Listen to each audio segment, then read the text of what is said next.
বিসমিল্লাহির রহমানির রহিম। আসসালামু আলাইকুম ওয়া রাহমাতুল্লাহ। এক নজরে কুরআন সিরিজের নতুন পর্বে আপনাদের সবাইকে স্বাগতম।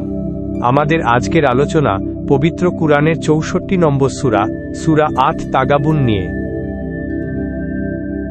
আমাদের জীবনে আমরা প্রতিনিয়ত লাভ এবং লোকসানের হিসাব কষি।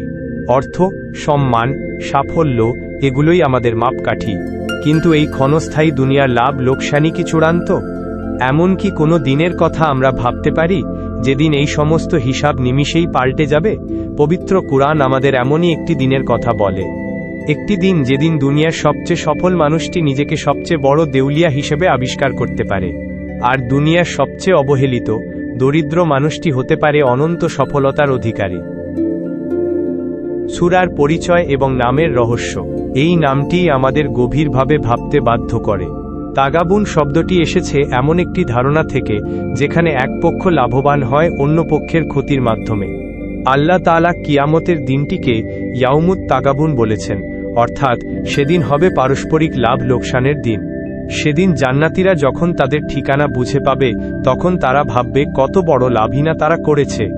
আর জাহান্নামীরা যখন দেখবে যে জান্নাতে তাদের জন্য যে নির্ধারিত স্থান ছিল তা অন্যরা পেয়ে গেছে, তখন তারা এক অপরিসীম লোকসানের মুখোমুখি হবে। সেদিনই প্রকাশ পাবে আসল লাভ আর আসল লোকসান। এই মাদানী সূরাটির আয়াত সংখ্যা 18টি। এটি কুরআন মাজিদে সূরা মুনাফিকুনের ঠিক পরেই স্থান পেয়েছে এবং এর একটি বিশেষ তাৎপর্য রয়েছে। সূরা মুনাফিকুনের শেষে আল্লাহ মুনাফিকদের উদ্দেশ্য করে বলেছেন, তোমরা যা করছো সে সম্পর্কে আল্লাহ ভালোভাবে অবহিত আছেন। আর এই থিমটি যেন আরও শক্তিশালী হয়ে ফিরে এসেছে সূরা তাগাবুনের শুরুতে, যেখানে আল্লাহ সমগ্র মানবজাতিকে বলছেন, তোমরা যা করছো আল্লাহ সব দেখছেন। এই ধারাবাহিকতা আমাদের শেখায় যে আল্লাহর জ্ঞান থেকে কোনো কিছুই গোপন নয়। তাহলে কিভাবে আমরা সেই ভয়াবহ দিনের লোকসান থেকে বাঁচতে পারি? কিভাবে আমরা হতে পারি অনন্ত সফলতার অধিকারী? এই সূরাটি আমাদের সেই পথই দেখায়। আজকের এই আলোচনায় আমরা ডুব দেব সূরা তাগাবুনের গভীর সাগরে। আমরা জানব আমাদের জীবনের সবচেয়ে বড় পরীক্ষা কি, কিভাবে আল্লাহর সৃষ্টি তার মহত্বের জানান দেয়, এবং ক্ষমা ও তাকওয়ার মাধ্যমে কিভাবে আমরা প্রকৃত লাভবানদের অন্তর্ভুক্ত হতে পারি। আসুন আমরা এই প্রভাবশালী সূরাটির গভীরে প্রবেশ করি এবং এর শিক্ষাগুলো অনুধাবন করার চেষ্টা করি। নাজিলের প্রেক্ষাপট এবং নৈতিক শিক্ষা। এই সূরাটি কেন নাজিল হলো? এর প্রেক্ষাপট বুঝতে পারলে এর আবেদন আরও গভীর হয়। মানুষের স্বভাব বা ফিতরাতি হলো আল্লাহকে স্বীকার করে নেওয়া। আমাদের মন আপনা আপনিই বলে, এই যে চমৎকার আকাশ, বাতাস, মহাবিশ্ব, এটা হুট করে এমনি এমনি তৈরি হয়নি। এর পেছনে একজন নিয়ন্ত্রক আছেন। কিন্তু এরপরও মানুষের মনে প্রশ্ন জাগত। তারা ভাবত, মরে গেলে তো গেলামই, আবার জীবিত হব কিভাবে? আল্লাহ তার রাসূলের মাধ্যমে এই প্রশ্নের জবাব দিলেন। তিনি স্পষ্টভাবে জানিয়ে দিলেন, আসমান জমিন যেমন কোনো উদ্দেশ্য ছাড়া বানানো হয়নি, ঠিক তেমনি তোমাদেরকেও কোনো উদ্দেশ্য ছাড়া সুন্দর করে বানানো হয়নি, বরং তোমাদেরকে দেওয়া হয়েছে স্বাধীনতা। আল্লাহ দেখতে চান কারা ঈমান আনে আর কারা কুফরের পথে চলে, কারণ দিন শেষে আমাদের সবাইকে তার কাছেই ফিরে যেতে হবে। সুতরাং মানুষকে ঈমান ও আল্লাহর প্রতি আনুগত্যের আহ্বান জানাতেই এই সূরাটি নাজিল করা হয়েছে এবং এর সাথে জুড়ে দেওয়া হয়েছে কিছু অমূল্য নৈতিক শিক্ষা। সূরার মূল আলোচ্য বিষয়। এই সূরাটি মূলত 4টি প্রধান বিষয়ের উপর আলোকপাত করে, যা আমাদের জীবনের প্রতিটি ক্ষেত্রের জন্য পথনির্দেশক। 1. আল্লাহর পরিচয়।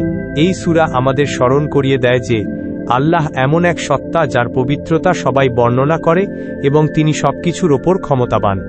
2. প্রকৃত লাভবান ও ক্ষতিগ্রস্ত। এখানে পরিষ্কার করে দেওয়া হয়েছে যে যারা আল্লাহর অবাধ্য হয়েছে তারাই দুনিয়া থেকে হারিয়ে গেছে, আর কিয়ামতের দিনই চূড়ান্তভাবে বোঝা যাবে সত্যিকার অর্থে কারা লাভবান আর কারা ক্ষতিগ্রস্ত। 3. পরীক্ষা। আমাদের সম্পদ ও পরিবার পরিজন হল আল্লাহর পক্ষ থেকে পরীক্ষা। এদের মোহে পড়ে আমরা যেন নিজেদের ক্ষতিগ্রস্তদের দলে সামিল না করি। এবং 4. মুমিনদের প্রতি নির্দেশনা। আল্লাহ মুমিনদেরকে তার অবাধ্যতা থেকে দূরে থাকতে, কৃপণতা ছেড়ে দানশীল হতে নির্দেশ দেন এবং এর বিনিময়ে মহান পুরস্কারের কথা জানিয়ে দেন। সূরার গঠন ও বার্তা। সূরাটির বার্তাগুলোকে আমরা তিনটি প্রধান ভাগে ভাগ করতে পারি। প্রথমত, আল্লাহর পরিচয়। আল্লাহ এমন এক সত্তা যিনি আকাশ ও পৃথিবী সৃষ্টি করেছেন, মানুষকে দিয়েছেন চমৎকার আকৃতি, আর তার কাছেই আমাদের সবাইকে ফিরে যেতে হবে। দ্বিতীয়ত, সকলের প্রতি আদেশ। সূরার মাঝের অংশে সমগ্র মানবজাতিকে আল্লাহ, তার রাসূল এবং কুরআনের ওপর ঈমান আনার জন্য জোরালোভাবে আদেশ করা হয়েছে। এবং তৃতীয়ত, মুমিনদের প্রতি একটি বিশেষ সাবধান বাণী। আল্লাহ সতর্ক করছেন যে কোনো স্ত্রী ও সন্তানও দ্বীনের পথে চলার ক্ষেত্রে শত্রু হয়ে দাঁড়াতে পারে, তাই তাদের ব্যাপারে আমাদের সাবধান থাকতে হবে। সূরার মূল বার্তা, আল্লাহর পরিচয় ও সৃষ্টির উদ্দেশ্য। সূরাটি শুরুই হয়েছে আল্লাহর সার্বভৌমত্বের ঘোষণা দিয়ে। মহাবিশ্বে যা কিছু আছে সবকিছুই তার পবিত্রতা ঘোষণা করছে। রাজত্ব তাঁরই, প্রশংসাও তাঁরই, এবং তিনি সবকিছুর ওপর ক্ষমতাবান। মানুষের স্বভাবজাত বৈশিষ্ট্যই হল আল্লাহকে স্বীকার করে নেওয়া। এই চমৎকার আকাশ, বাতাস, মহাবিশ্ব এগুলো এমনি তৈরি হয়নি। এর পেছনে একজন নিয়ন্ত্রক আছেন, আর তিনি হলেন আল্লাহ। কিন্তু মানুষ প্রায়ই ভাবে, মরে গেলে তো সব শেষ, আবার জীবিত হব কিভাবে? আল্লাহের জবাবে তার রাসূলের মাধ্যমে জানিয়ে দিলেন, আসমান জমিন যেমন কোনো উদ্দেশ্য ছাড়া বানানো হয়নি, ঠিক তেমনি তোমাদেরকেও উদ্দেশ্যহীনভাবে সৃষ্টি করা হয়নি। আল্লাহে আমাদের স্বাধীনতা দিয়েছেন। তিনি দেখতে চান কারা ঈমান আনে আর কারা কুফরের পথ বেছে নেয়, কারণ দিন শেষে আমাদের সবাইকে তার কাছেই ফিরে যেতে হবে। বিষয়ভিত্তিক আলোচনা, ওভারভিউ। এই সূরাটির গঠন অত্যন্ত চমৎকার। আয়াত 1 থেকে 4 আল্লাহর ক্ষমতা, জ্ঞান ও প্রজ্ঞার নিদর্শন বর্ণনা করা হয়েছে। আয়াত 5 থেকে 6 সেই সব জাতির ইতিহাস তুলে ধরা হয়েছে যারা তাদের রবের বাণীকে অস্বীকার করেছিল। 7 থেকে 10 নম্বর আয়াতে পরকালের ওপর কাফিরদের অবিশ্বাস, তাদের পরিণতি এবং বিশ্বাসীদের জন্য পুরস্কারের ঘোষণা দেওয়া হয়েছে। 11 থেকে 13 নম্বর আয়াতে সফলতার পথ বাতলে দেওয়া হয়েছে। এবং সবশেষে 14 থেকে 18 নম্বর আয়াতে আমাদের জীবনের সবচেয়ে বড় পরীক্ষা অর্থাৎ সন্তান সন্ততি ও ধন সম্পদ নিয়ে আলোচনা করা হয়েছে, এবং সেই পরীক্ষায় পাশ করার পথও বাতলে দেওয়া হয়েছে। জীবনের সবচেয়ে বড় পরীক্ষা। মানুষ হিসেবে আমরা দুটো বিষয়ের প্রতি তীব্র আকর্ষণ বোধ করি, সম্পদ এবং সন্তান সন্ততি। এদের মোহে আমরা দুনিয়ায় মজে থাকি। তাই আল্লাহ আমাদের সতর্ক করে দিয়ে 15 নং আয়াতে বলছেন, এ সব কিছুই তোমাদের জন্য পরীক্ষার উপকরণ। আসল এবং মহাপুরস্কার তো আল্লাহর কাছেই রয়েছে। সুতরাং এদের পেছনে নিজের জীবনকে শেষ করে দিও না। এরপর 14 নম্বর আয়াতে আল্লাহ আরও একটি শক্ত ধাক্কা দিয়েছেন। তিনি বলছেন, হে ঈমানদারগণ, তোমাদের কোনো জীবন সঙ্গী ও সন্তান তোমাদের শত্রু। কিন্তু এর মানে কি? তাফসির কারকগণ বলেন, শত্রু তারাই যারা আপনাকে দ্বীনের পথ থেকে দূরে সরিয়ে নেয়, আর সহায়ক তারাই যারা আপনাকে দ্বীনের পথে চলতে সাহায্য করে। তাই আমাদের সাবধান হতে হবে এবং তাদেরকেও দ্বীনের পথে আনার চেষ্টা করতে হবে। সফলতার পথ, তাকওয়া, ক্ষমা এবং কজ অ্যান্ড ইফেক্ট। তাহলে এই কঠিন পরীক্ষায় সফল হওয়ার উপায় কি? আল্লাহ 16 নম্বর আয়াতে বলে দিয়েছেন, সুতরাং তোমরা তোমাদের সাধ্যানুযায়ী আল্লাহকে ভয় করো। অর্থাৎ নিজের সাধ্যের সর্বোচ্চটুকু দিয়ে তাকওয়ার পথ অনুসরণ করতে হবে। এর সাথে সূরাটি আমাদের একটি অসাধারণ কজ অ্যান্ড ইফেক্ট বা কারণ ও ফলের নীতি শেখায়।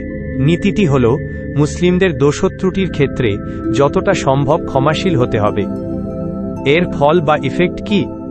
আল্লাহ আমাদের ক্ষমা করে দেবেন। সুবহানাল্লাহ, কি চমৎকার প্রতিদান! আমরা অন্যের প্রতি ক্ষমাশীল হলে স্বয়ং আল্লাহ আমাদের প্রতি ক্ষমাশীল হবেন। উপসংহার এবং সূরার শুরু শেষের অপূর্ব মিল। এই সূরার আরেকটি বিস্ময়কর দিক হল এর শুরু এবং শেষের মধ্যে অপূর্ব মিল। সূরাটির প্রথম আয়াতে আল্লাহ তাআলার ক্ষমতা, বিশালতা ও মহত্বের কথা বলা হয়েছে। যেমন মহাকাশে যা আছে এবং পৃথিবীতে যা আছে সবই আল্লাহর পবিত্রতা ঘোষণা করে। রাজত্ব তার, প্রশংসাও তার, তিনি সবকিছুর ওপর ক্ষমতাবান। ঠিক একই রকম বার্তা নিয়ে সূরাটি শেষ হয়েছে। শেষ আয়াতেও আল্লাহর গুণাবলী বর্ণিত হয়েছে।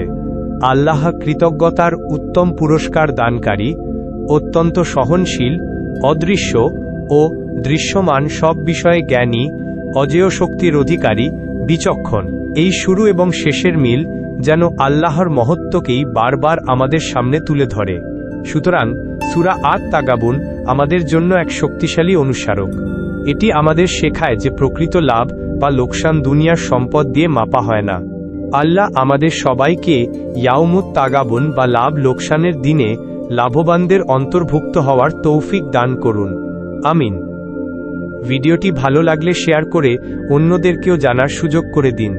আমাদের সাথে থাকতে চ্যানেলটি সাবস্ক্রাইব করুন। জাযাকাল্লাহু খাইরান।